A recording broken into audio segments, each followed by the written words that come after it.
Imagine standing in the greatest city on earth. It is a warm July evening in the year 64 AD. The streets of Rome are overflowing with life. Merchants shout their final prices. Children chase each other through narrow alleyways. The smell of fresh bread, roasted meat, olive oil, and expensive perfume hangs in the summer air. More than 1 million people call this city home. It is the beating heart of the Roman Empire. The richest, the most powerful, and the most feared civilization on earth.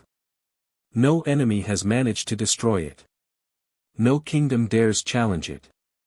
Rome appears eternal, untouchable, immortal.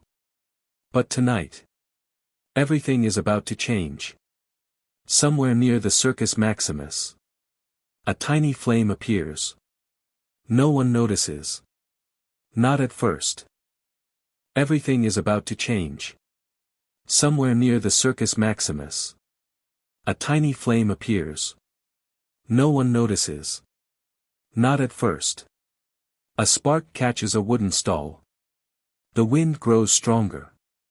Within minutes, the fire leaps from roof to roof. Wooden apartments ignite like dry leaves. Oil lamps explode. Warehouses packed with cloth, timber, and olive oil become giant torches. People wake to screams. Parents grab their children. Soldiers struggle to control terrified crowds. Thousands flee into the darkness carrying nothing but what they can hold in their hands. Behind them, their homes disappear beneath an ocean of fire. The sky glows blood red. Smoke swallows the stars. Rome, the eternal city, is burning. And then, a rumor begins to spread. A terrifying rumor. Some whisper that the emperor is watching. Others swear he is singing. Some even claim he is celebrating the destruction of his own capital. As if the greatest disaster in Roman history were nothing more than a performance. His name was Nero. For nearly 2,000 years, history has remembered him as the mad emperor who burned Rome. A monster. A tyrant. A murderer. A man so consumed by vanity that he placed his own desires above an entire civilization. But here's the question that still divides historians today. How much of that story is actually true? Did Nero really burn Rome? Did he truly fiddle while the city collapsed into flames? Or has history repeated a legend so many times that it became accepted as fact? Because once we begin digging beneath the myths, the real Nero turns out to be far more fascinating and far more terrifying than the legend itself. This is the story of the last emperor of Augustus' bloodline. A child born into unimaginable privilege. A teenager handed absolute power over millions. An artist trapped inside the body of an emperor. And a ruler whose rise and fall changed Rome forever.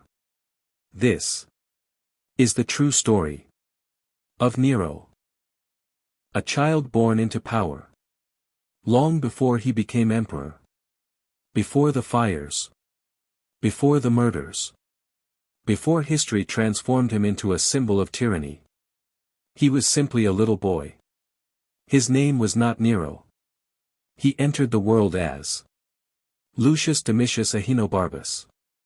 He was born on December 15, AD 37. In the coastal town of Antium, south of Rome. From the very first breath he took, his destiny was already being written. Because Lucius was born into one of the most powerful families the ancient world had ever known. The Julio-Claudian dynasty. A family whose bloodline reached back to Augustus, the first Roman emperor. The man who ended a century of civil war. The man who transformed Rome from a republic into an empire. Power was his inheritance. But in Rome, power was never a gift. It was a battlefield. If one person shaped Nero's destiny more than anyone else, it was his mother, Agrippina the Younger. Even among the ruthless elite of Rome, Agrippina stood apart. She was intelligent, highly educated, politically brilliant, patient, fearless, and dangerously ambitious. She had grown up watching power destroy her own family. Brothers murdered, relatives exiled, friends betrayed. In imperial Rome, love meant little, blood meant little. Only power survived. Agrippina learned that lesson early. She made herself a promise. One day, her son would rule the Roman world. No matter what it cost. No matter who had to disappear. No matter how much blood had to be spilled. For Agrippina, there was no greater prize than the imperial throne. And Nero was the key to reaching it. His father's dark warning. His father, Gnaeus Domitius Ahenobarbus, was a very different man. Ancient writers describe him as cruel, violent, and arrogant. He carried one of Rome's oldest noble names, but very little honor. According to one famous story, when friends congratulated him on the birth of his son, he answered with chilling honesty, "Nothing born from Agrippina and me could ever be good for the world." Whether he truly said those words, or whether later historians invented them after Nero's downfall, we will never know. But the story reveals something important. Even before Nero became emperor, people wanted to believe his fate had been cursed from birth. Reality is rarely that simple. When Lucius was only a small child, his father died. He was barely 3 years old. He would never truly know the man whose name he carried. His entire world became his mother. Agrippina was no ordinary parent. She wasn't interested in giving her son a peaceful childhood. She was preparing him for something much larger. Something infinitely more dangerous. Power. Absolute power. Yet fate had another surprise waiting. Because while Nero was still learning to speak, Rome itself exploded into political chaos. The emperor was his own uncle. A young ruler remembered as one of history's darkest figures. Caligula. His reign became increasingly violent. Increasingly unpredictable. Until finally, Rome had enough. In AD 41, Caligula was assassinated. The empire changed overnight. And Agrippina suddenly found herself on the losing side of Roman politics. She was accused of conspiracy. Stripped of influence. Exiled from Rome. For little Lucius, the consequences were devastating. He was separated from his mother. His inheritance disappeared. His future seemed destroyed before it had even begun. The boy born into the greatest family on earth was suddenly almost forgotten. He had no throne. No palace. No certainty. Only survival. But Rome never stood still. Power changed hands faster than seasons. After Caligula's assassination, a surprising man became emperor. Claudius. Many had mocked him. Many believed he was weak. They were wrong. Claudius proved to be one of Rome's most capable rulers. One of his earliest decisions was allowing Agrippina to return from exile. The moment she stepped back into Rome, everything changed. She hadn't forgotten her dream. She hadn't abandoned her ambition. If anything, years in exile had only made her more determined. She would not merely survive. She would conquer. And this time, she intended to place her own son on the highest throne in the world. No matter the cost. But becoming emperor would require something almost impossible. Agrippina needed to do more than return to power. She needed to outsmart every senator, every rival, every noble family, and even the emperor himself.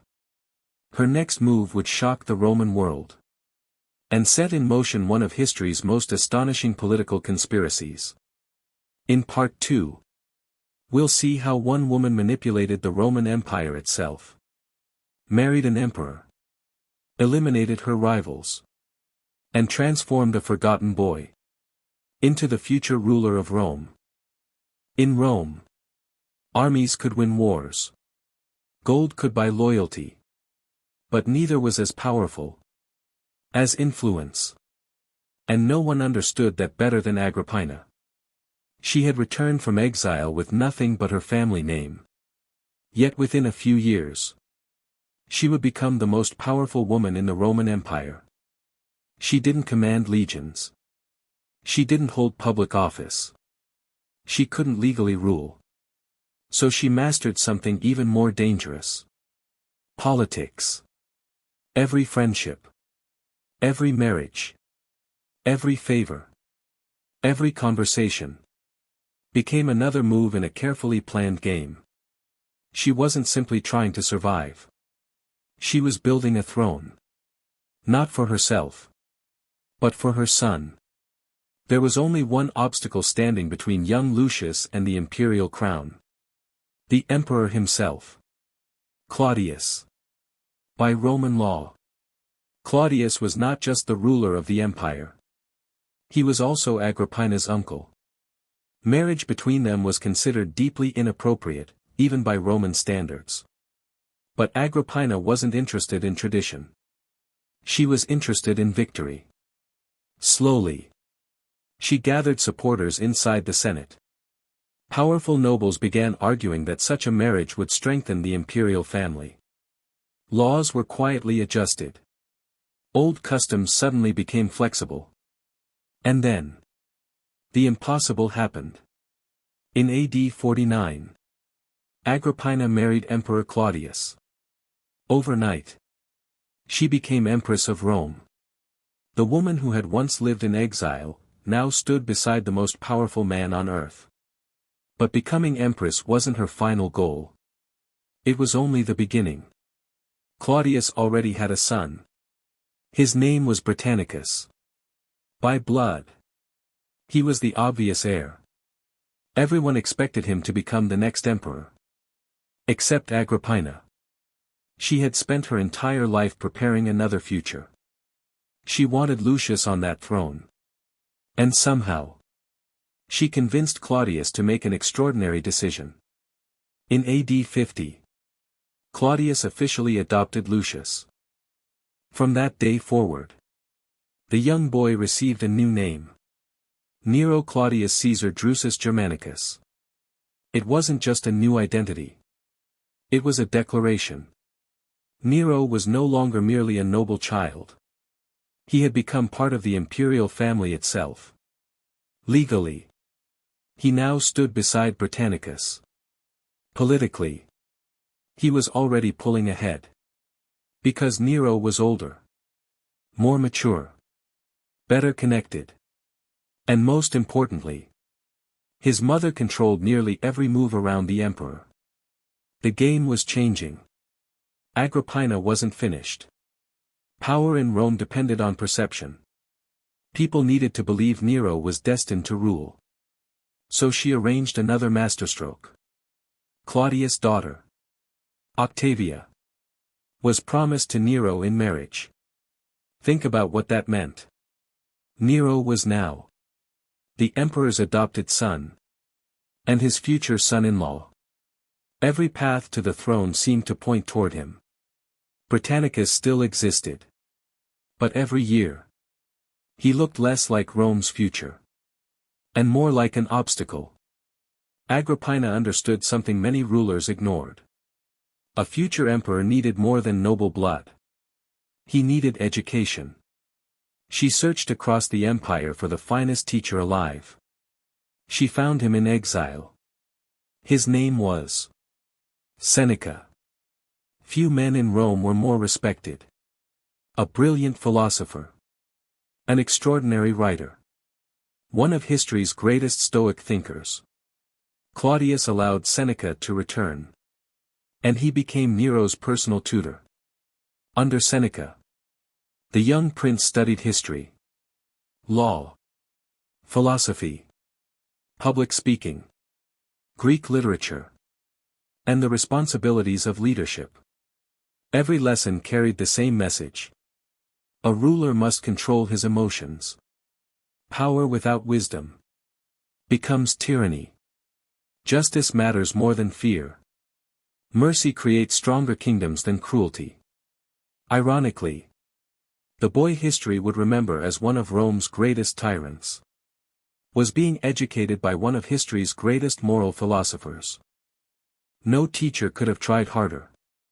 But even the greatest teacher cannot always shape the soul of his student. As Nero entered his teenage years, Rome watched him carefully. He was handsome, confident, charming. He loved poetry, music, horse racing, the theater. Unlike many Roman nobles, he genuinely enjoyed performing before others. At first, these seemed like harmless interests, even refreshing. Perhaps this young prince would bring culture back to Rome.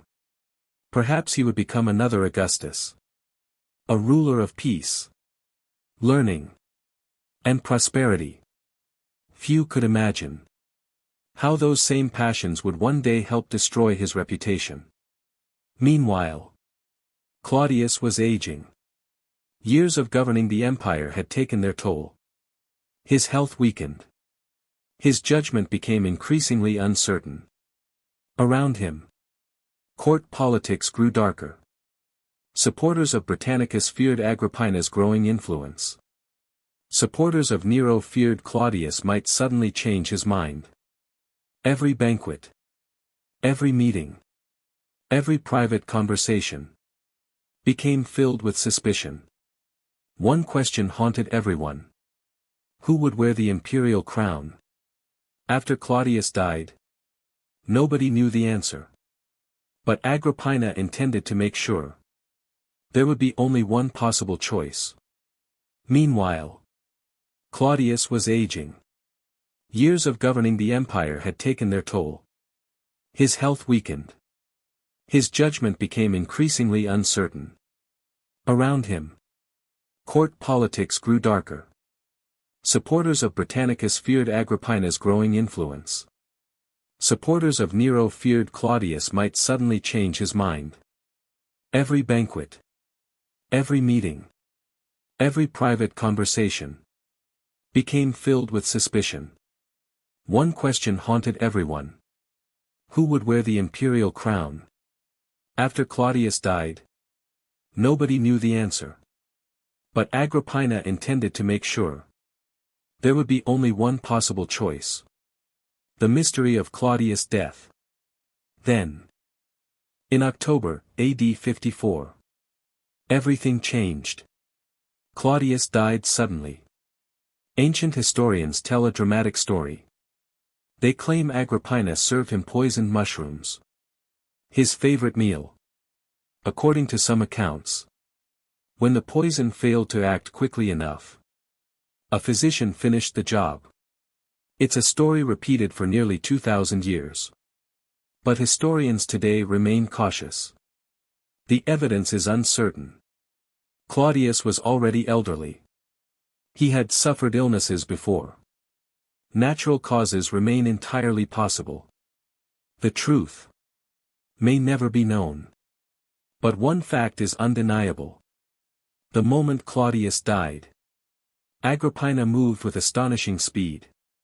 Before anyone could organize support for Britannicus, the Praetorian Guard announced a new emperor. He was only 16 years old. His name was Nero. A teenager had become master of the Roman world. Imagine waking up one morning as an ordinary 16-year-old. By sunset, 40 to 50 million people depend on your decisions. You command the world's greatest army, its greatest treasury, its greatest cities. Every governor, every senator, every general Must obey your voice. That was the burden placed upon Nero. He had inherited unimaginable power. But he was still a teenager. Behind the throne stood Agrippina. She believed the empire now belonged to her. She had created the emperor. Surely she would control him forever. She was about to discover how dangerous it is to create someone who eventually wants to rule alone. For the next 5 years, something extraordinary happened. Against all expectations, Nero became one of Rome's most popular emperors. Taxes were lowered. Justice improved. Corruption declined. The empire flourished. For a brief moment, it seemed Agrippina had given Rome its greatest ruler. But hidden beneath that golden age, a silent war had already begun. A war between a mother and the son she refused to let grow up. And once that war exploded, Rome would never be the same again. When Nero became emperor in AD 54, most Romans expected disaster. He was only 16 years old. Too young. Too inexperienced. Too easily manipulated. The empire had survived incompetent rulers before. But never had so much power rested in the hands of someone so young. Many senators quietly feared that Rome's future would now be controlled by one person. Agrippina. After all, she had spent years building this moment. She had outmaneuvered rivals. Married an emperor. Placed her son on the throne. Surely now, she would rule through him. At first, that seemed exactly what was happening. Agrippina appeared beside Nero at official ceremonies. Foreign ambassadors sometimes spoke to her almost as often as they spoke to the emperor himself. Her portrait appeared on imperial coins. An honor almost unheard of for a Roman woman. It looked as though Rome had two rulers. A teenage emperor. And the mother who had made him. But beneath the surface, something unexpected was unfolding. Fortunately for Rome, Nero wasn't governing alone. Standing beside the young emperor were two extraordinary men. The first was Seneca, his former teacher. A philosopher famous for wisdom, self-control, and justice. The second was Sextus Afranius Burrus, the respected commander of the Praetorian Guard. Together, they formed one of the strongest advisory teams in Roman history. While Nero learned the responsibilities of ruling, Seneca and Burrus quietly managed the day-to-day affairs of the empire. Their influence would shape what historians later called the 5 good years of Nero. Ironically, the emperor remembered today as one of history's greatest villains, began his reign as one of Rome's most promising rulers. Nero's very first speech surprised everyone. Written largely by Seneca, it promised something Rome desperately wanted. Justice. Moderation. Respect for the Senate. Protection of ordinary citizens. He declared that an emperor should never rule through fear alone. Instead, he would govern with fairness. For once, those weren't empty promises. Taxes became more reasonable. Corrupt officials were punished. Judges faced greater scrutiny. Provincial governors were warned against exploiting local populations. The Senate regained some of the respect it had lost under previous emperors. Rome experienced stability. Trade flourished. Roads remained safe. The economy stayed strong. People began to hope. Maybe this young emperor would become another Augustus. Maybe Rome's future was brighter than anyone had imagined. Unlike previous rulers, Nero had passions that puzzled the Roman elite. He loved poetry, music, the theater, painting, singing. He spent hours discussing Greek literature with scholars. He admired actors, musicians, artists. To many ordinary Romans, this made him approachable, different, human. But to conservative senators, these interests seemed deeply disturbing. A Roman emperor was expected to embody discipline, military strength, dignity, not artistic ambition. Without realizing it, Nero was already creating enemies. Not because he ruled badly, but because he refused to behave like a traditional emperor. The shadow of Agrippina. As Nero grew more confident, he slowly began making decisions on his own. Agrippina noticed immediately. She had expected obedience. Instead, she found independence. Every disagreement between mother and son became more intense. She reminded Nero who had placed him on the throne. She expected gratitude, respect, control. But Nero was no longer the frightened child she had raised. He was emperor, the most powerful man in the known world. And increasingly, he wanted everyone, including his own mother, to remember that. Then, another person entered Nero's life. A freedwoman named Claudia Act. She wasn't a princess. She wasn't a senator's daughter. She held no political importance whatsoever.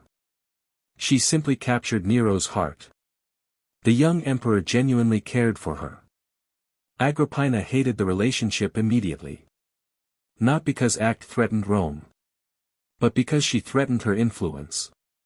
Agrippina feared losing her son's attention. Every conversation with Act meant one less conversation with her. According to ancient writers, Agrippina even tried emotional manipulation. She reminded Nero of everything she had sacrificed. Everything she had done. Everything she had risked. The message was clear. Without me, you would be nothing. But those words had the opposite effect. Instead of pulling Nero closer, they pushed him away. Rome remained peaceful. The streets were calm. Markets prospered. Legions guarded distant frontiers. Yet inside the imperial palace, a different battle had begun. No swords. No armies. Only whispers. Suspicion. Manipulation. Every advisor was forced to choose sides. Some remained loyal to Agrippina.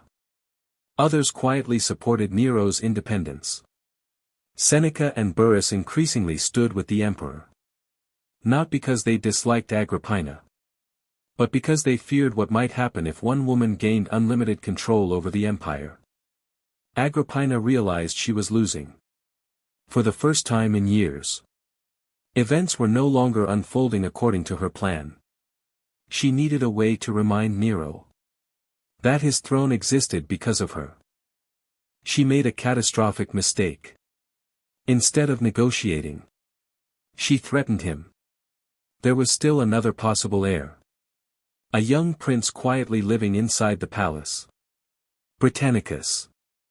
The biological son of Emperor Claudius. The boy Agrippina had spent years pushing aside. According to ancient historians, Agrippina hinted that perhaps Rome had chosen the wrong emperor. Perhaps Britannicus, the true son of Claudius, deserved the throne instead. Whether she genuinely intended to replace Nero, or merely wanted to frighten him, we'll never know. But Nero heard only one thing. There was still someone alive, whose existence threatened his crown. And history had already taught him one brutal lesson. In Roman politics, danger was eliminated, not ignored. Britannicus was still only a teenager. Young. Quiet. Largely forgotten by the public. But blood mattered. And he carried the blood of Claudius. One evening, during a royal banquet, he drank from a cup prepared by servants. Moments later, he collapsed. Guests froze in horror. Some believed he had suffered an epileptic seizure. Others suspected something far darker. Britannicus never recovered. He died before the night was over. Ancient historians accused Nero of poisoning him. Modern scholars remain more cautious. Britannicus may indeed have suffered from epilepsy. Natural illness remains possible. Yet the timing was impossible to ignore. With Britannicus gone, no serious rival remained. The throne belonged to Nero alone. And Agrippina understood exactly what had happened. If Nero truly ordered the prince's death, then the obedient child she had once controlled was gone forever. In his place stood an emperor willing to remove anyone who threatened his power, even family. In Part 4, the story enters its darkest chapter. Nero will make a decision that even hardened Romans could scarcely believe. He will order the death of the woman who gave him life. The assassination plot will fail. A ship will sink. A mother will survive. And before dawn, history will witness one of the most horrifying acts ever committed by a Roman emperor. By AD 59, Rome still looked peaceful from the outside. The markets were busy. The empire was wealthy. Its borders remained secure. But behind the marble walls of the imperial palace, a silent war had reached its breaking point. It wasn't a war between armies. It was a war between a mother and her son. Agrippina had spent years building Nero's empire. Now, she watched it slip from her hands. Every decision Nero made without her felt like betrayal. Every new advisor, every new companion, every private meeting reminded her that the boy she had raised no longer needed her. And that terrified her. Because in Rome, losing influence often meant losing your life. Nero was changing. Power had begun to reshape him. At first, he simply wanted independence. But gradually, independence became suspicion. Suspicion became fear. And fear became obsession. Every whisper sounded like a conspiracy. Every disagreement looked like treason. Every powerful noble seemed like a potential rival. At the center of all those fears stood one person. Agrippina. She knew too many secrets. She understood how Nero had become emperor. She had powerful allies in the Senate. She had influence over members of the Praetorian Guard. And perhaps most dangerously, she knew exactly how Roman politics worked. If anyone could replace Nero, it was the woman who had placed him on the throne in the first place. Ancient historians describe Nero wrestling with an impossible question. How do you eliminate the most powerful woman in Rome without making yourself look like a monster? An open execution would outrage the empire. A public trial would expose dangerous political divisions. He needed something else. Something that looked like an accident. According to Tacitus, a remarkable plan was devised. A luxurious ship would carry Agrippina home after a celebration. Hidden inside its structure, engineers supposedly built a secret mechanism. At the right moment, the roof would collapse. The hull would break apart. The ship would sink beneath the sea. Everyone would assume it had been a tragic accident. No witnesses. No evidence. No murder. Only bad luck. It was an ingenious plan. At least, on paper. Agrippina boarded the ship. The sea was calm. The stars reflected across the water. Everything appeared normal. Then, without warning, the trap was triggered. Part of the vessel collapsed. Passengers screamed. Wood splintered. The ship began to sink. Chaos erupted. Some drowned immediately. Others disappeared beneath the waves. But the impossible happened. Agrippina survived. Despite the darkness. Despite the collapsing ship. Despite the freezing water. She managed to swim to shore. Exhausted. Injured. But alive. When Nero received the news. Panic swept through the palace. The accident had failed. And now. His mother knew exactly what had happened. There was no turning back. That same night. Nero abandoned all subtlety. He summoned trusted soldiers. Their orders were simple. Finish what the sea could not. The men rode through the darkness toward Agrippina's villa. She understood immediately why they had come. Ancient writers preserve one final scene. Whether every detail is true, we cannot know. But the image became one of the most unforgettable moments in Roman history. As the soldiers entered, Agrippina reportedly looked at them calmly. She realized escape was impossible. Then, according to tradition, she pointed toward her own womb. The place where Nero had once grown before birth. And she said, "Strike here." The womb that had given life would become the place of death. Moments later, Agrippina was gone. The murder shocked the empire. Even by Roman standards. This crossed a line. Political assassinations were common. Civil wars were common. Poisonings were common. But matricide, the murder of one's own mother, was almost unthinkable. Nero understood the danger immediately. He couldn't simply admit what he had done. So he created another story. Agrippina, he claimed, had been plotting to assassinate him. The emperor had acted only in self-defense. Whether anyone truly believed him is impossible to know.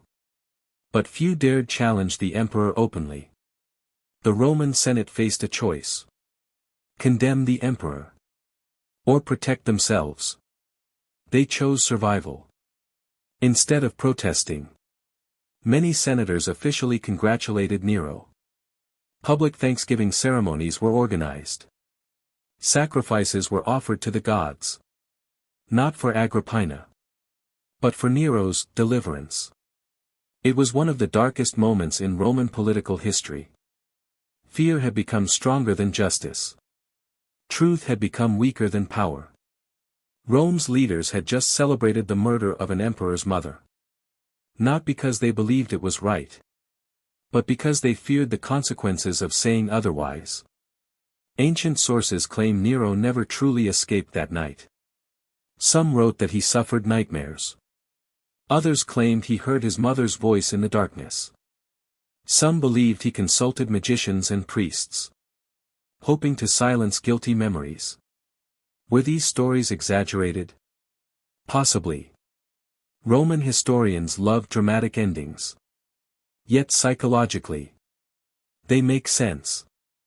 Because even absolute power cannot erase memory. An emperor can silence witnesses. He can destroy documents. He can command armies. But he cannot always silence his own conscience. After Agrippina's death, something inside Nero seemed to shift. The cautious young ruler, guided by Seneca and Burrus, began disappearing. In his place emerged someone very different.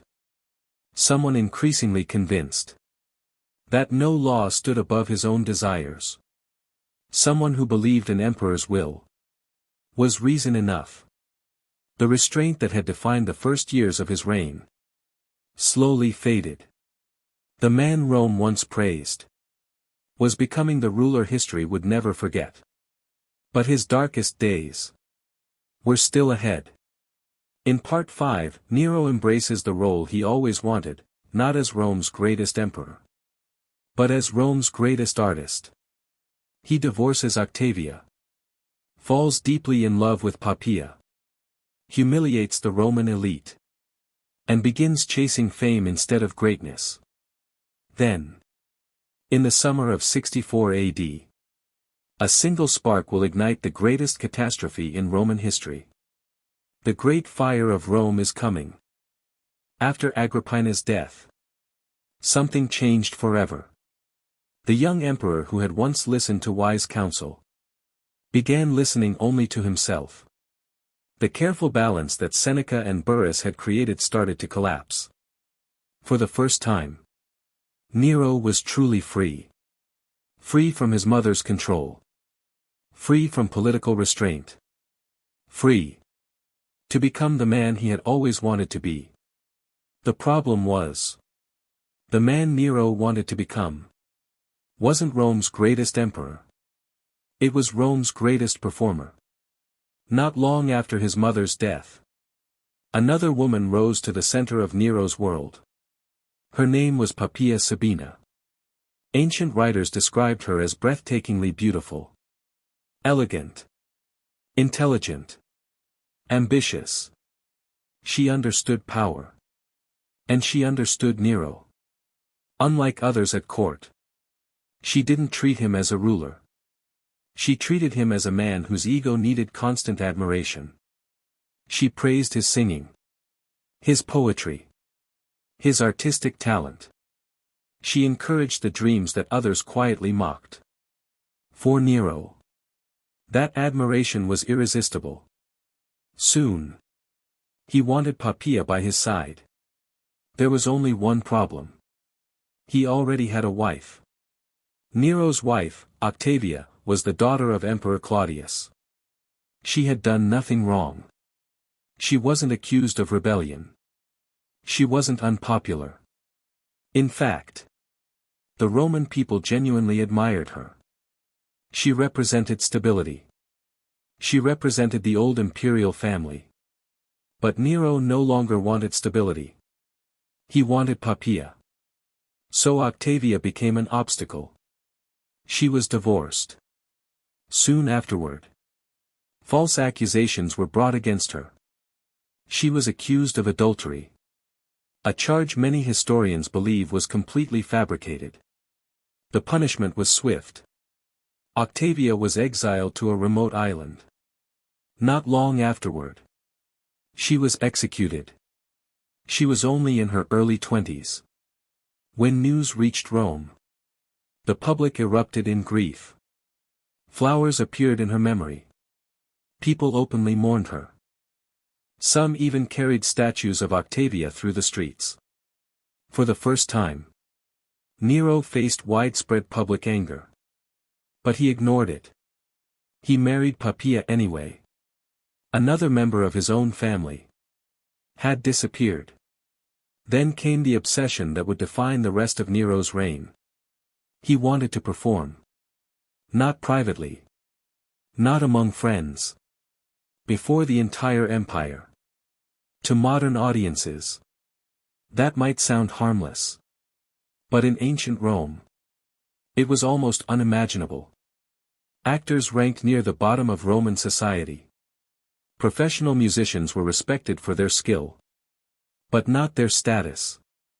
A Roman emperor, the supreme ruler of the known world, was expected to command armies, deliver justice, and protect the empire. Not stand on a stage, begging for applause. Yet that is exactly what Nero did. He organized enormous artistic festivals. He sang before massive crowds. He recited poetry. He played the lyre. He competed in theatrical performances. He entered public competitions, where he expected to win. Ancient historians tell extraordinary stories. They claim audience members were forbidden from leaving while Nero performed. Some reportedly pretended to faint, just to escape the endless concerts. Others supposedly climbed over walls after dark, desperate to go home. Were these stories exaggerated? Perhaps. Roman writers often mocked Nero's artistic ambitions. But one thing is certain. He desperately wanted recognition. Not merely as emperor, but as an artist. More than military victories. More than political success. He wanted applause. Interestingly, not everyone laughed. Among ordinary citizens, especially in the eastern provinces, Nero remained genuinely popular. He sponsored festivals, organized public games, reduced food prices during difficult times, encouraged music and theater. Many common people loved him.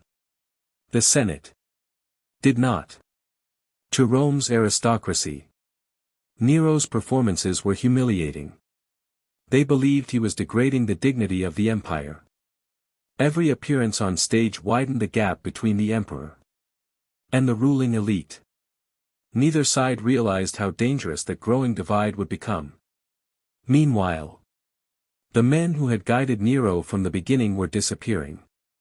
Burrus, the loyal commander of the Praetorian Guard, died. Whether from illness or poison remains uncertain. His death removed one of the emperor's strongest restraints. Soon afterward, Seneca also withdrew from public life. The old philosopher understood something terrible. His influence over Nero was fading. Every piece of advice was ignored. Every warning dismissed. The student no longer wanted a teacher. Without Seneca, without Burrus, there was no one left powerful enough to challenge the emperor. The final barriers had fallen. Into that empty space stepped a very different man. Gaius Ophonius Tigellinus. Unlike Seneca, he offered no moral guidance. Unlike Burrus, he placed no limits on imperial power. Instead, he encouraged Nero's worst instincts: luxury, pleasure, suspicion, revenge. Tigellinus understood exactly how to survive. Tell the emperor what he wanted to hear. Never disagree. Never criticize. Never question. History has seen many rulers destroyed by bad advisors. Nero was becoming one of them. As Nero chased artistic glory, Rome itself continued growing. More than 1 million people crowded into the capital. Apartment buildings rose several stories high. Most were built almost entirely from wood. The streets between them were incredibly narrow. Warehouses stored oil, cloth, grain, wine, and timber. Open flames burned day and night. A single accident could become a catastrophe. Roman officials had long understood the danger. Small fires happened constantly. But no one imagined what was about to occur. Because in the summer of AD 64, Rome would face the greatest disaster in its history. A fire so enormous that its light could be seen for miles. A tragedy that would forever become linked to one name: Nero. For nearly 2,000 years, people have repeated the same story. That while Rome burned, its emperor stood above the flames, playing music and singing about the fall of Troy. It is one of history's most famous images. It is also one of history's most controversial. Because when we examine the ancient evidence, a very different story begins to emerge. In Part 6, we arrive at the defining moment of Nero's life. The Great Fire of Rome. You'll discover how the fire actually began, where Nero was when it started, whether he really played the fiddle, why historians still debate his guilt after nearly 2,000 years, and how one devastating disaster changed the course of Roman and Christian history forever. July, AD 64. It began with a spark. Not an army. Not an invasion. Not an earthquake. Just a spark. Somewhere near the Circus Maximus, Rome's enormous chariot racing stadium, a fire broke out among rows of wooden shops packed with oil, cloth, rope, and timber. At first, no one panicked. Small fires were common in ancient Rome. Most were extinguished before they spread. This one was different. A strong summer wind rushed through the narrow streets. Within minutes, the flames leaped from building to building. Wooden balconies collapsed. Oil stores exploded. Burning debris rained onto neighboring rooftops. The fire was no longer a local accident. It had become a monster. To understand what happened next, you must understand Rome itself. The greatest city on earth was also one of its most dangerous. Much of Rome was built from wood. Apartment blocks, called insulae, stood several stories high. They leaned over streets so narrow that neighbors could almost shake hands from opposite windows. Warehouses overflowed with grain, wine, lamp oil, and firewood. Every home relied on open flames for cooking, heating, and light.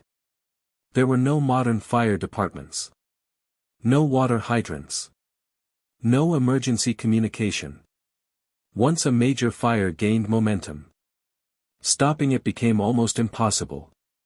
The city had become a perfect furnace, waiting for a single mistake. By nightfall, Rome was unrecognizable. Walls cracked from the heat. Roofs collapsed onto crowded streets. Families ran through smoke carrying children in their arms. Some searched desperately for parents they would never find. Others abandoned everything they owned, just to survive. The screams of thousands echoed through the darkness. The sky glowed crimson. Ash fell like snow. Temples that had stood for centuries disappeared beneath roaring flames. Ancient statues shattered. Libraries burned. Sacred shrines vanished forever. For 6 terrifying days, the fire consumed the heart of the empire. Then, just as exhausted survivors believed the nightmare was ending, the flames erupted again. Another wave of destruction swept across the city. When it was finally over, Rome had been transformed into ruins. Of its 14 districts, 3 were completely destroyed. 7 more suffered catastrophic damage. Only a handful escaped untouched. Hundreds of thousands were left homeless. It was one of the greatest disasters in Roman history. This is where legend begins. And history becomes complicated. Most people know the famous story that Nero stood above the burning city, playing music, while Rome died below him. It's an unforgettable image.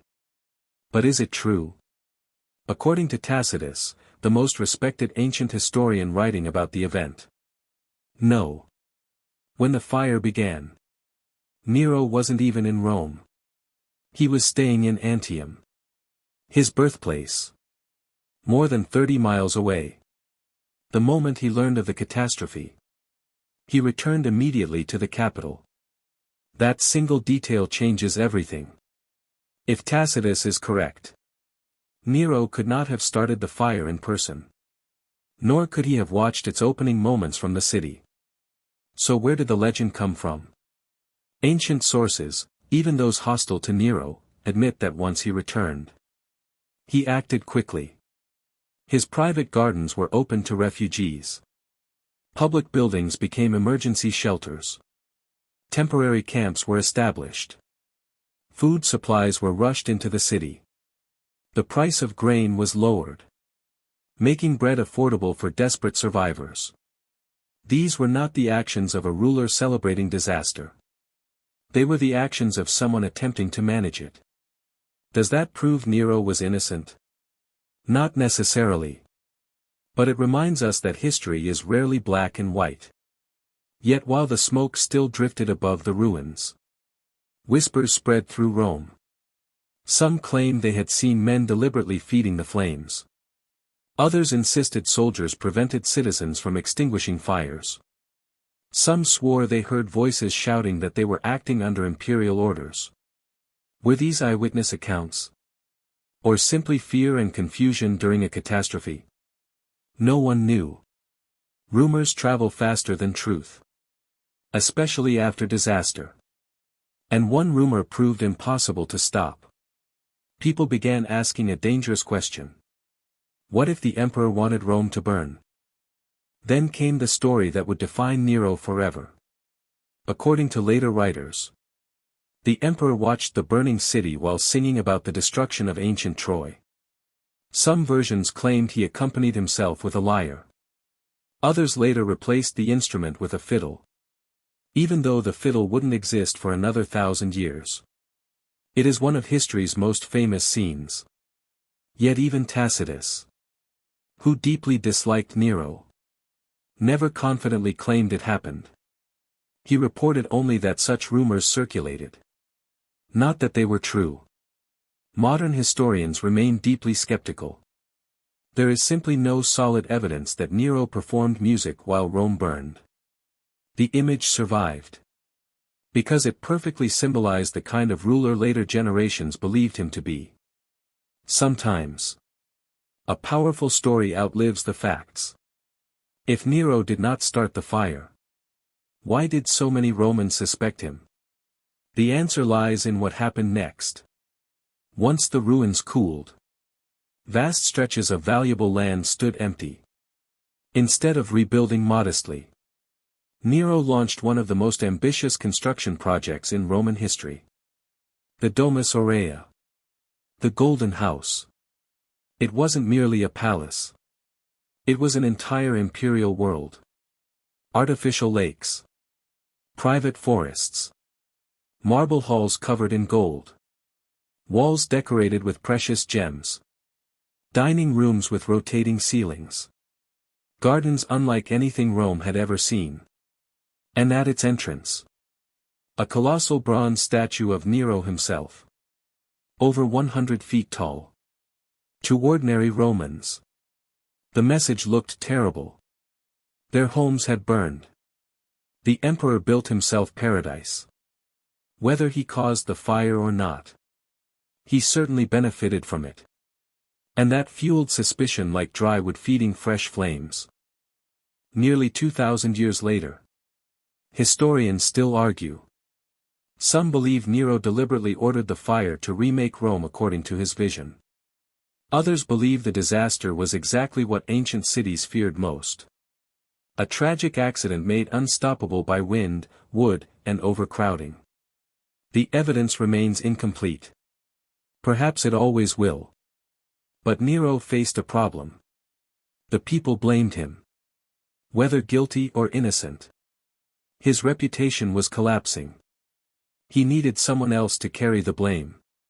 Someone powerless. Someone unpopular. Someone the public would readily believe capable of such a crime. He found that scapegoat. In a small religious community few Romans truly understood. The Christians.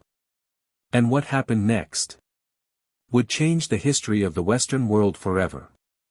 In Part 7, Nero launches the first great imperial persecution of Christians. You'll discover why Christians became Rome's scapegoat. What Tacitus actually wrote about the persecution. How Nero's attempt to save his reputation helped shape Christian history forever. And why this decision permanently transformed his legacy from controversial ruler to one of history's most infamous emperors. The fire was finally over. But Rome was far from healed. Entire neighborhoods had vanished. Ancient temples were reduced to ashes. Thousands of families wandered through the ruins searching for loved ones. Or for anything they could salvage from the wreckage. The smell of smoke lingered in the air for weeks. Everywhere people looked, they saw destruction. And with destruction came questions. Who was responsible? Was it an accident? Or had someone deliberately destroyed the greatest city on earth? Rumors spread faster than facts. Every street had a different story. Every survivor had a different theory. But one rumor refused to die. The emperor himself had burned Rome. Whether true or false, Nero understood something terrifying. If the people truly believed he was guilty, his reign might not survive. He needed someone else to blame. Someone the public barely understood. Someone who could not fight back. At the time, Christianity was still a tiny movement. Most Romans had never met a Christian.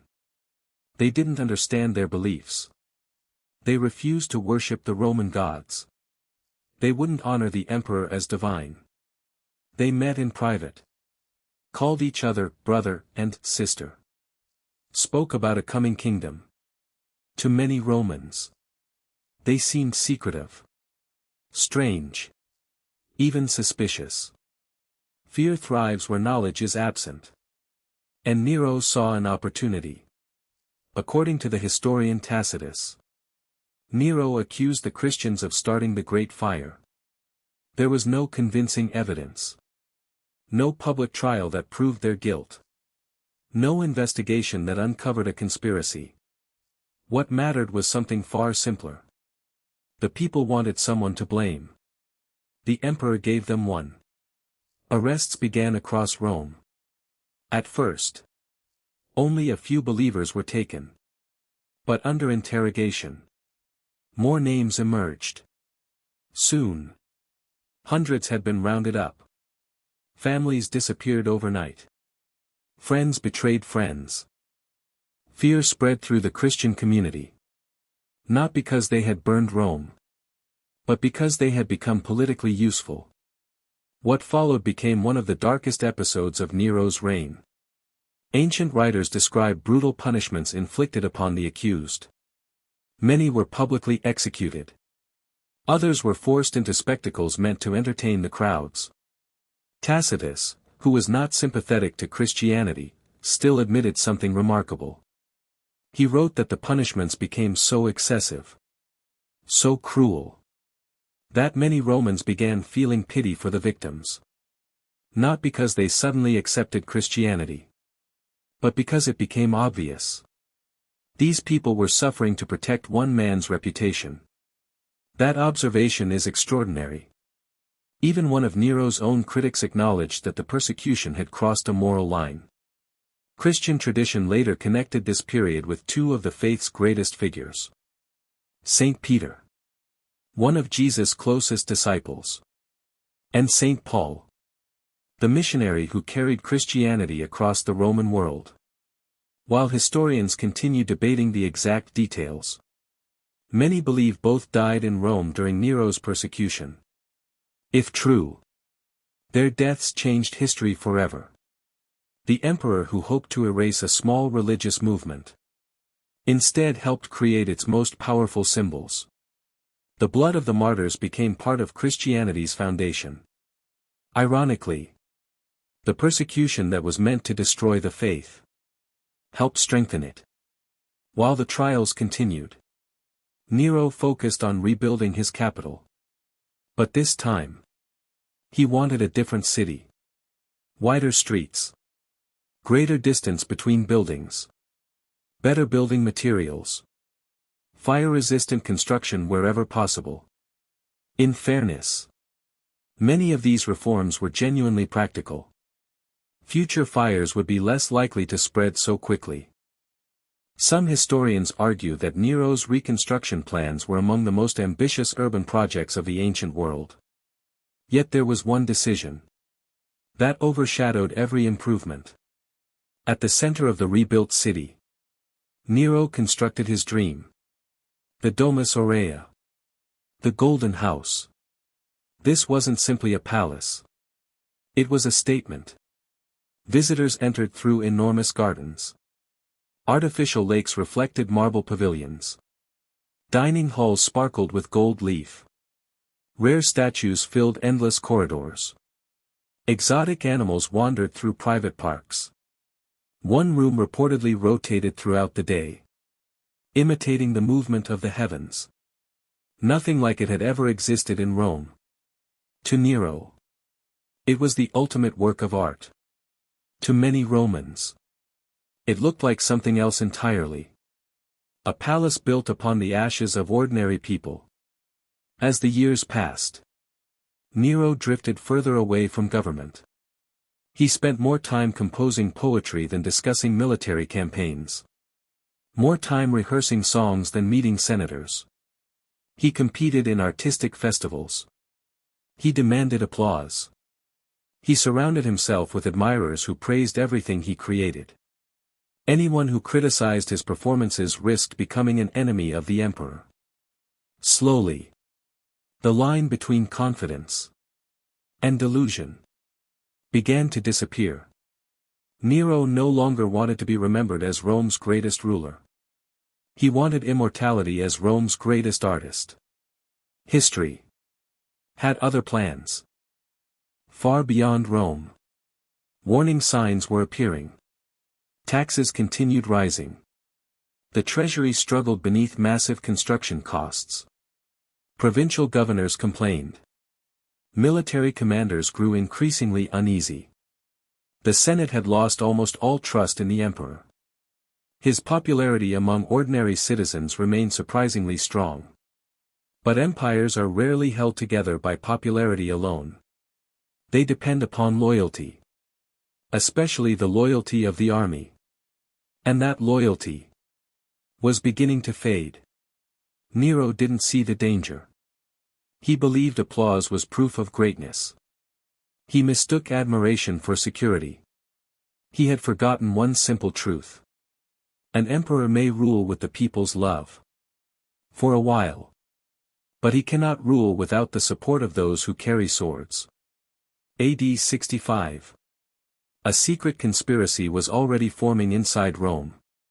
Powerful senators, wealthy nobles, and even men close to the emperor had reached the same conclusion.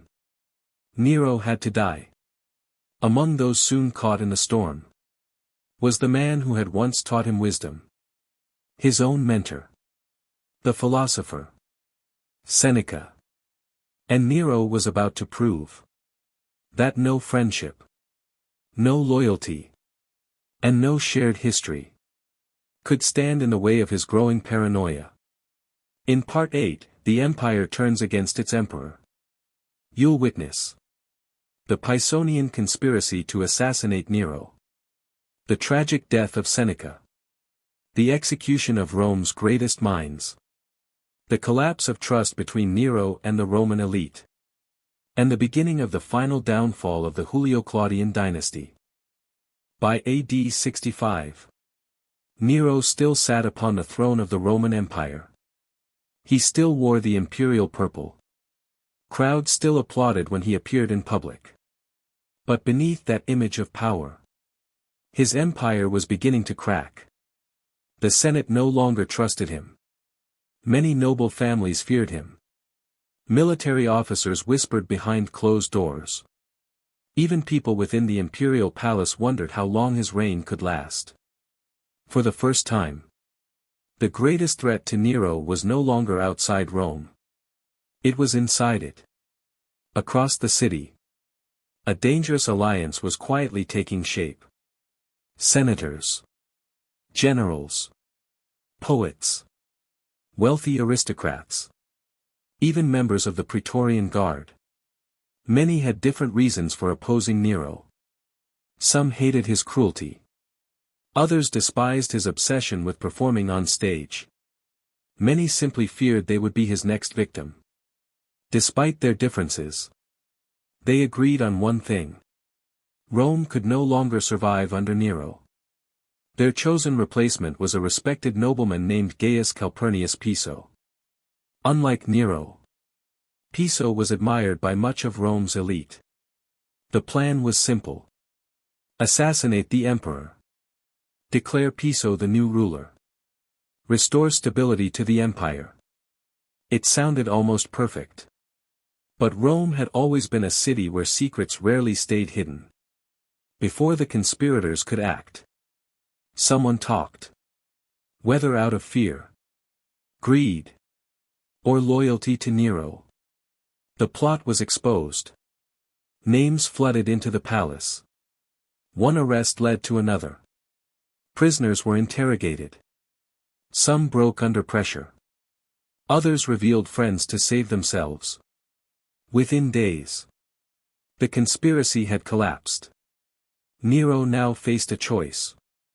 show mercy, or make an example of everyone involved. He chose fear.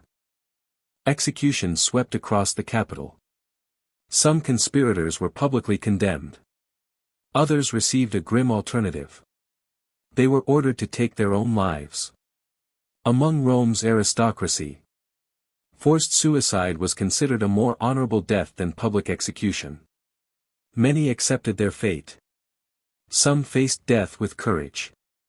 Others with despair. The city became consumed by suspicion. No one knew who would disappear next. Every conversation felt dangerous. Every friendship became a potential liability. The atmosphere of trust that had once surrounded Nero's early reign was gone forever. Then came the moment that shocked the empire. One name appeared among the accused. Lucius Annaeus Seneca. The philosopher. The writer. The statesman. The man who had educated Nero since childhood. Whether Seneca actually participated in the conspiracy remains uncertain. Many historians believe the evidence against him was weak. Perhaps Nero simply no longer trusted the man who had once guided him. Whatever the truth, the emperor signed the order. Seneca was commanded to die. No trial. No appeal. No mercy. Only a message. End your own life. Ancient accounts describe Seneca's last hours with remarkable detail. Surrounded by close friends and students, he remained calm. There was no panic. No desperate attempt to escape. Instead, he spoke about the philosophy he had taught throughout his life. The Stoic belief that death should never be feared. That virtue mattered more than survival. That dignity belonged to those who accepted fate with courage. As the hours passed, his strength slowly faded. His students watched in silence. The teacher who had tried to create a wise emperor became another victim of the student who had rejected wisdom itself. It was one of history's cruelest ironies. The Purge did not end with Seneca. Another brilliant mind soon followed. The young poet Lucan.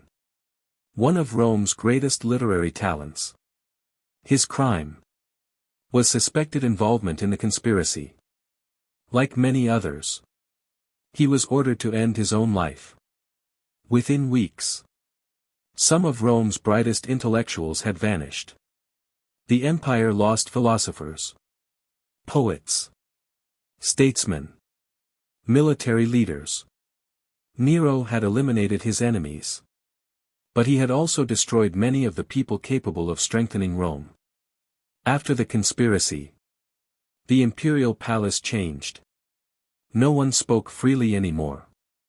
Advisors carefully measured every word. A careless joke. An innocent misunderstanding. Even silence could be interpreted as disloyalty. Informers became powerful. False accusations became common. Fear replaced trust. Nero believed these measures made him safer. In reality, they made him increasingly isolated. The more people feared him, the less they respected him. And without respect, power becomes dangerously fragile. Rather than repairing his relationship with the Senate, or restoring confidence within the empire, Nero chose another path.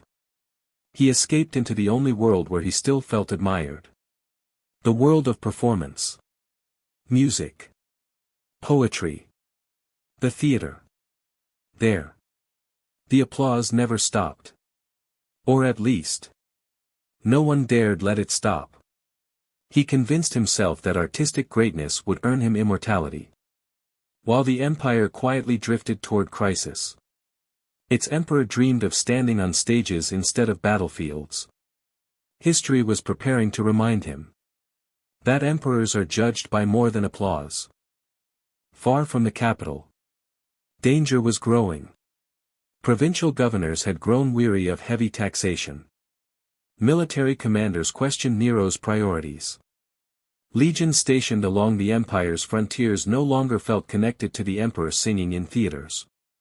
One by one, their loyalty began to weaken.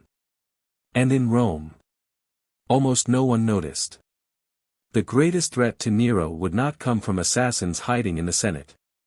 It would come from the armies that had once sworn to defend him. Because when an emperor loses the army, he has already lost the empire. In AD 67, instead of confronting the growing crisis, Nero left Rome. Not to lead his soldiers. Not to defeat an enemy. But to chase his greatest dream. He traveled to Greece. To compete as a singer.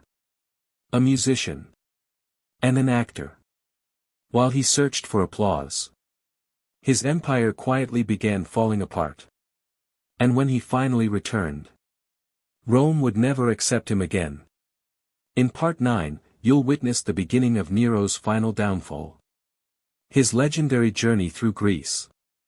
Why he believed he was the world's greatest artist. The rebellion of Vindex and Galba. How the Roman legions abandoned their emperor. And how the most powerful man on earth became a hunted fugitive. By AD 67, Nero ruled the largest empire in the Western world. From the misty hills of Britain to the burning deserts of Egypt, millions lived under his authority. His commands could decide the fate of nations. Yet none of that truly satisfied him. Deep inside, Nero still believed he had been born for something greater than politics. He wanted to be remembered. Not as Rome's greatest emperor, but as the greatest artist who had ever lived. It was a dream that no advisor could erase. No philosopher could reason away. And no amount of political danger could make him abandon. So, while problems mounted across the empire, Nero made a decision that stunned Rome. He left. His destination was Greece. The ancient homeland of philosophy, poetry, music, and the Olympic spirit. To Nero, Greece represented perfection. It was the birthplace of the culture he admired most. There, he believed, his artistic genius would finally receive the recognition it deserved. Everywhere he traveled, grand festivals were organized in his honor. He entered competitions in singing, acting, playing the lyre, and even chariot racing. Judges welcomed him with extravagant praise. Crowds filled the theaters. Every contest ended the same way. Nero won. Again. And again. And again. Ancient writers tell an almost unbelievable story. During one chariot race, Nero reportedly lost control of his horses. His chariot overturned. He was thrown violently to the ground. He never even finished the race. Yet when the prizes were announced, the victor was Nero. No judge dared embarrass the emperor. No official dared declare him defeated. The competition had become theater. The applause was no longer genuine. But Nero didn't seem to notice. Or perhaps, he no longer cared. By the end of his journey, Nero had collected hundreds of ceremonial crowns. He proudly displayed them as proof of his greatness. Upon returning to Rome, he organized a magnificent triumph. Not to celebrate a military conquest, but to celebrate his artistic victories. The streets filled with musicians, actors, dancers, golden wreaths. To Nero, it was the proudest moment of his life. But many Romans watched in silence.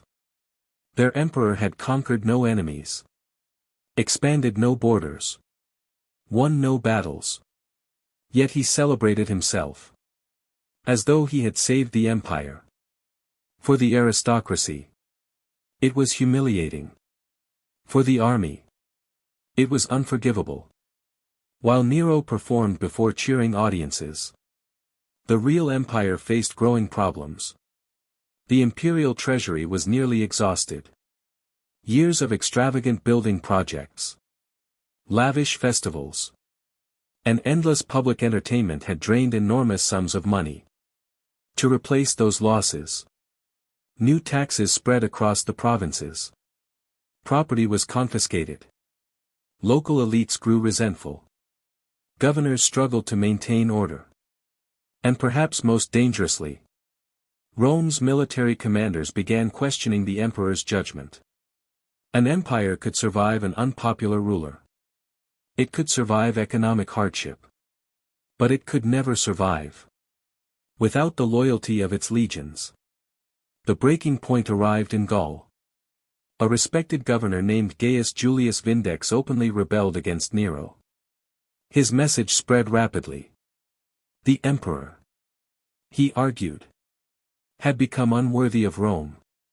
At first, Nero dismissed the uprising. One governor could easily be defeated. And militarily, he was correct.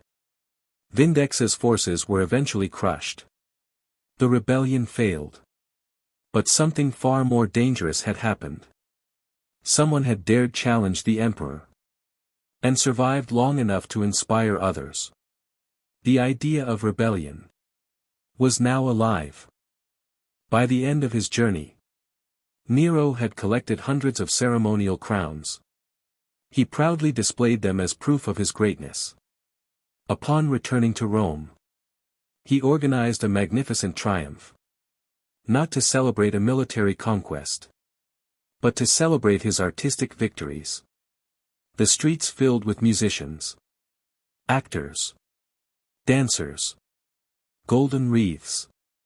To Nero, it was the proudest moment of his life. But many Romans watched in silence.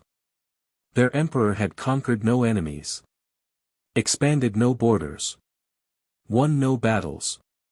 Yet he celebrated himself, as though he had saved the empire. For the aristocracy, it was humiliating. For the army, it was unforgivable. While Nero performed before cheering audiences, the real empire faced growing problems. The imperial treasury was nearly exhausted. Years of extravagant building projects, lavish festivals, and endless public entertainment had drained enormous sums of money. To replace those losses, new taxes spread across the provinces. Property was confiscated. Local elites grew resentful. Governors struggled to maintain order.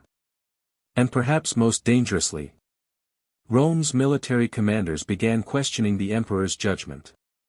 An empire could survive an unpopular ruler. It could survive economic hardship. But it could never survive without the loyalty of its legions. The breaking point arrived in Gaul. A respected governor named Gaius Julius Vindex openly rebelled against Nero. His message spread rapidly. The emperor, he argued, had become unworthy of Rome. At first, Nero dismissed the uprising. One governor could easily be defeated.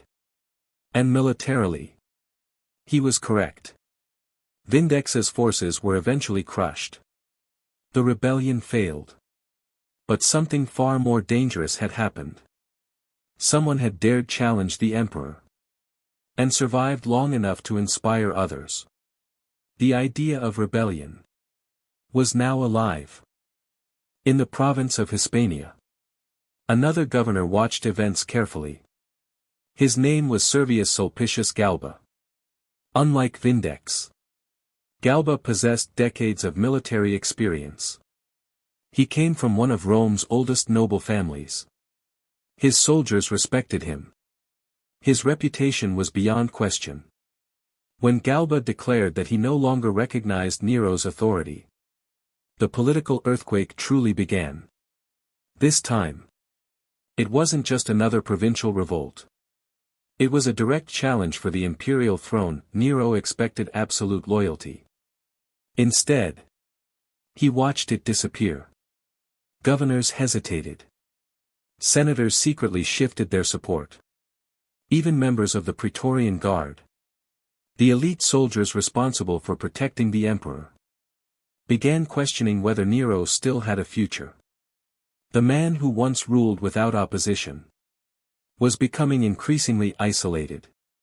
Inside the palace, the atmosphere changed overnight. Messengers arrived carrying terrible news.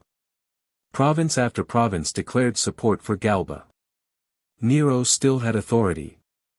But authority without loyalty is an illusion. Then came the blow from which there was no recovery. The Praetorian Guard abandoned him. For 14 years, they had defended his throne. Now, they refused to fight. Without the Guard, Nero had no protection. Without the army, he had no empire. Without loyal soldiers, he was no longer an emperor. He was simply a man marked for death. The Roman Senate quickly sensed the shift in power. The same senators who had once applauded every imperial decree now acted with astonishing speed. They declared Nero a public enemy of Rome. It was more than a political statement. It was a death sentence. If captured alive, he would face public humiliation, execution, and everlasting disgrace. The emperor who had once commanded millions was now running for his life. Under the cover of night, Nero slipped out of Rome. Gone were the cheering crowds. Gone were the musicians. Gone were the golden palaces. Only a handful of loyal servants remained beside him. As dawn approached, the most powerful man on earth hid in the countryside, listening for the sound of approaching horsemen. His empire was over. In Part 10, The Last Emperor of Augustus, you'll witness Nero's final hours. His desperate escape. His famous last words. The suicide that ended the Julio-Claudian dynasty. The year of the 4 emperors. And the shocking truth about how history remembered Nero after his death. The ending will reveal why Nero remains one of the most controversial rulers in human history. The sun was rising over the Roman countryside. But Nero would never see another sunrise as emperor. Only days earlier, his face had appeared on coins across the empire. His word had carried the force of law. His armies had stretched from Britain to the Middle East. Now, he was hiding in the villa of a loyal freedman named Phaon. There were no cheering crowds. No musicians. No palace. Only silence. And fear. The empire he had ruled for nearly 14 years had vanished almost overnight. Inside the small villa, Nero paced from room to room. Messengers continued arriving with terrible news. Galba had been recognized as the new ruler. The Senate had abandoned him. The Praetorian Guard had switched sides. Even many of his closest friends had disappeared. Some had fled. Others had already pledged loyalty to the next emperor. For perhaps the first time in his life, Nero stood completely alone. Then, someone heard it. The distant sound of horses. Imperial soldiers were approaching. There was no escape left. Ancient historians describe Nero as frozen with fear. He knew exactly what awaited him if he were captured alive. Roman law reserved a particularly humiliating execution for enemies of the state. He would be stripped naked, dragged through the streets, publicly beaten, and executed before a mocking crowd. For a man obsessed with fame, the thought was unbearable. His remaining companions urged him to act. Take your own life. Again. And again. They begged him. But Nero hesitated. He picked up a dagger. Then lowered it. He walked in circles. He wept. He delayed. Power had never frightened him. Death did. Then came one of history's most famous quotations. According to the ancient tradition, Nero looked around in despair and whispered, "Qualis artifex perio?" In English, "What a great artist dies in me." Think about those words. Not, "What a great emperor." Not, "What a great emperor." Not, "What will become of Rome?" Not even, "I have failed my people." In the final moments of his life, Nero mourned the loss of the artist he believed himself to be. Whether the quote is perfectly authentic, we cannot know. But it perfectly captures the image that ancient writers wanted future generations to remember. A ruler who loved applause more than power. The sound of hoofbeats grew louder. The soldiers were almost there. Realizing there was no more time, Nero finally made his decision. Unable to complete the act alone, he reportedly accepted the help of one of his loyal servants. Moments later, the last emperor of the Julio-Claudian dynasty was dead. The date was June 9, AD 68. He was only 30 years old. 14 years earlier, he had inherited the greatest empire on earth. Now, he died as a fugitive. Nero's death marked more than the end of one man's life. It ended an entire bloodline. The dynasty founded by Augustus, Rome's first emperor, had ruled for nearly a century. Now, it was gone. For the first time, there was no obvious successor. No direct heir. No carefully prepared transition. The throne stood empty. And everyone wanted it. What followed plunged Rome into chaos. History remembers AD 69 as the year of the four emperors. Galba claimed the throne. He was murdered. Otho became emperor. He too fell. Vitellius seized power. He also died violently. Finally, general named Vespasian emerged victorious. Within a single year, Rome experienced more political violence than it had seen in decades. Ironically, the stability Nero had inherited disappeared almost immediately after his death. His fall exposed a dangerous truth. The Roman Empire no longer belonged to one sacred family. It belonged to whichever general controlled the strongest army. That lesson would shape Roman history for centuries. One might expect Nero's memory to disappear after such a dramatic downfall. Instead, something unexpected happened. Across parts of the Eastern Empire, many ordinary people genuinely mourned him. Flowers reportedly appeared on his tomb for years. Even more remarkably, several impostors later claimed to be Nero returned from the dead. Astonishingly, they attracted followers. Think about what that means. If Nero had been universally hated, no one would have believed those claims. No one would have wanted him back. His legacy was already becoming divided. To the Roman Senate, he was a tyrant.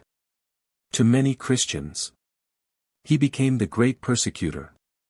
Yet to some ordinary citizens, he remained a generous ruler who loved entertainment, reduced taxes at times, and brought excitement to public life. History was already arguing about Nero.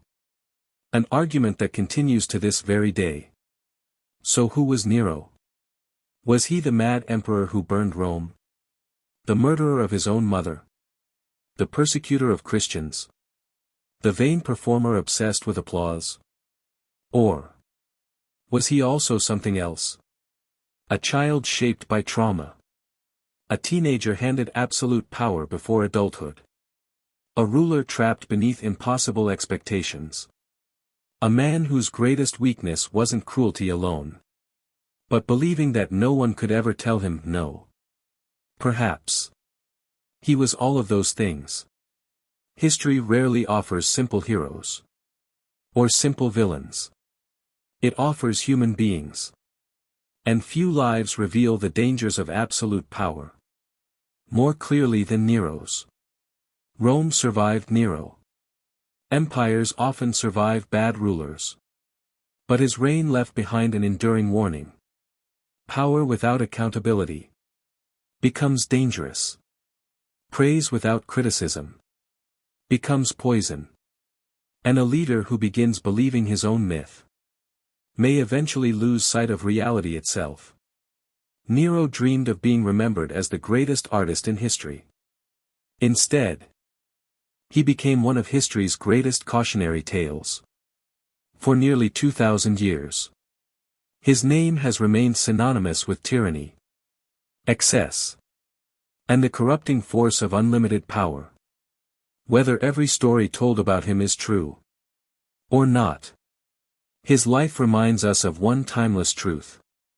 The greatest threat to an empire often comes not from enemies beyond its borders, but from the person sitting upon its throne. If you enjoyed this journey into the life of one of Rome's most controversial emperors, let me know in the comments. Do you believe Nero really burned Rome, or was he the victim of one of history's greatest propaganda campaigns? History is rarely black and white. The deeper we dig, the more complicated the truth becomes. If you love stories that uncover the rise and fall of empires, forgotten rulers, legendary battles, and the people who changed the world forever, subscribe to the channel and join us on the next journey into the ancient past. Until next time, stay curious. Because history is never just about the past. It's about understanding ourselves. And I'll see you in the next story.